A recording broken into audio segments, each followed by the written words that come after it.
going on, y'all? Welcome to another edition of Gen Sports Corner back at you for October 6, 2022. This is Red October. You know what it is. The Phillies have just made it back to the playoffs for the first time since 2011 against the team that knocked them out of the playoffs and ended an era against the St. Louis Cardinals.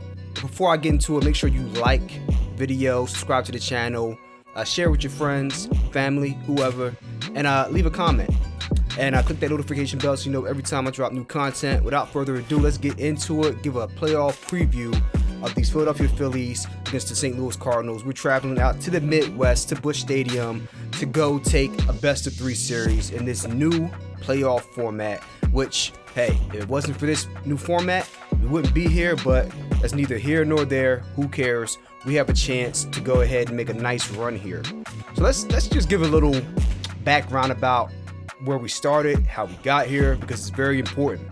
Because if you saw the speech by manager Rob Thompson after that playoff clinching game not too long ago, he talked about where we started, where we're at now, how far we've come, how we've gelled and bonded and built as a team, especially with all the injuries.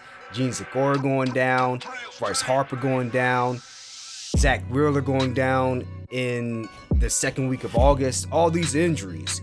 And yet not only did you play well, but you played exceptional baseball. I mean, since he became manager, after they fired Joe Girardi, we've gone 65-45. That's a pace to win 97 games over a 162 game season. I mean, that's way better than their 22 and 29 start. They weren't even in the ballpark before the switch to Rob Thompson.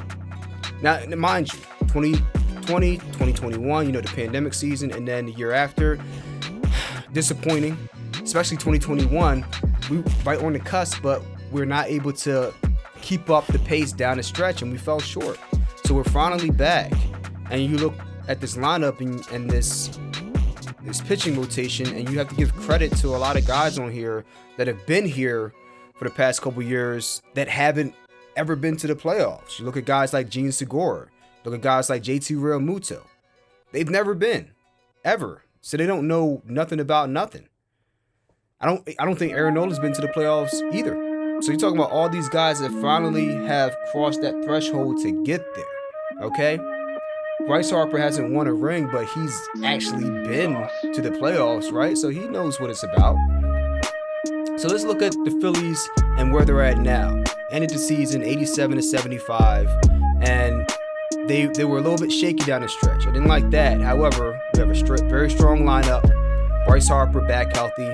I know he's been inconsistent throughout September, but we know what type of player Bryce is. I think he's going to turn up the heat come tomorrow at 2:07 at Busch Stadium. Then you have Kyle Schwarber leading the National League with 46 dingers. You have JT Realmuto, one of the best catchers in baseball, especially defensively, will gun you down with an ice-cold stare. And then Rhys Hopkins, who's been on fire with the bat. And then Aaron Nola, who I believe he has a 3.6 something ERA, but he's been pitching lights out, and he had a gem of a game in the one that clinched us that playoff spot. I mean, against the Astros, he had a perfect game through 7 and some change innings. That's wild against that lineup. Now I know that the Astros were in the playoffs and they're not going full bore, but they started their top guys in that lineup for the majority of that game, and Aaron Nola was just blowing them away, man. The movement on the pitches was disgusting. That knuckle curve was nasty. The sinker was breaking back in. He had 1 or 2 calls where I think it broke back in. I think it was the sinker or the two-seamer. He threw it. It was on the left edge of the plate, and it broke back in with some nasty movement. And Yordan Alvarez was just like baffled. He was having a discussion with the home plate umpire, like, is that really a strike? It's like, yeah, that's really a strike against a hitter like that. So Aaron Nola been phenomenal. So going into this first game against the Cardinals, this is the matchup, and it's interesting because you have Zack coming back healthy for the first time in about 6-7 weeks. Let's just call it an even 2 months, okay? For most of August and all of September, he hasn't been here.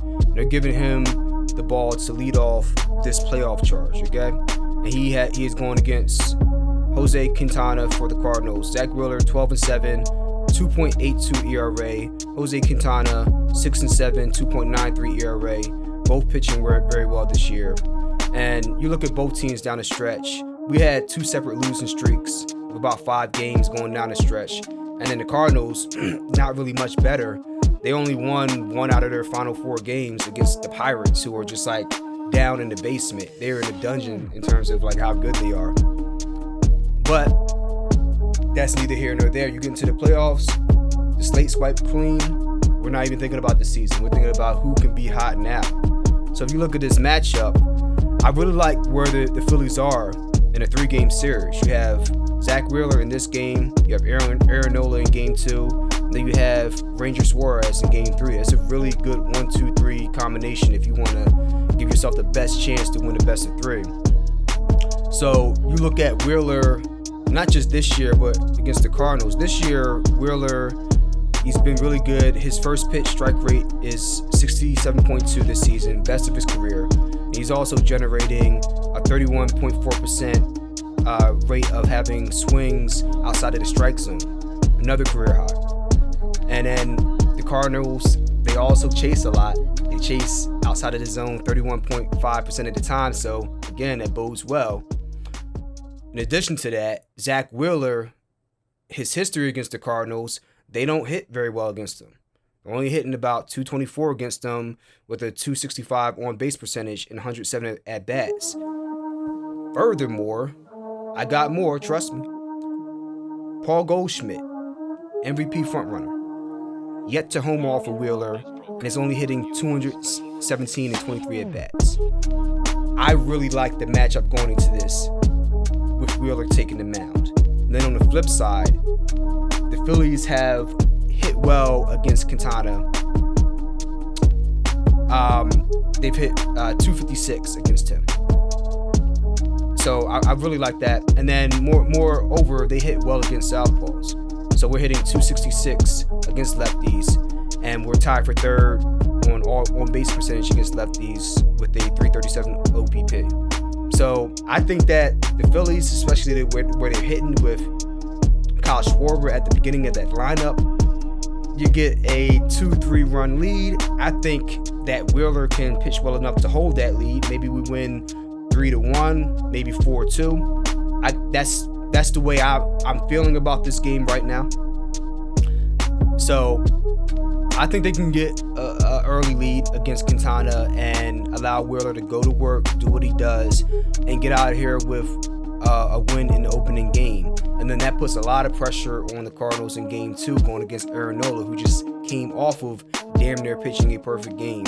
Not a no-hitter. No, you heard me right, a perfect game against the Astros less than a week ago. So I really like the Phillies in this spot, and I look for them to, don't be surprised if they're able to get through the Cardinals in this first round. Now after that, if you have to go ahead and play the Braves or whatnot, then things get exponentially more difficult, as evidenced by our experience against the Braves this season as well as the Mets this season. However, I do believe this Phillies team has a very strong chance of getting past these Cardinals, who have been inconsistent as well going down the stretch. So let me know what you guys think in the comments below. But my prediction is that the Phillies win this first game and then go ahead to win the series. I won't necessarily say that they go ahead and win the first 2, but I do see them winning the series against the Cardinals and then moving on to the next round. Let me know what you guys think about that, and I'll talk to you guys in the next episode. We'll be talking about Sixers, the win over the Nets in their first preseason game, the good things we saw from Maxey, and what to look forward to moving ahead, as well as Harden's comments during Media Day on Monday. With that being said, enjoy the game tomorrow, and go Phils. Peace.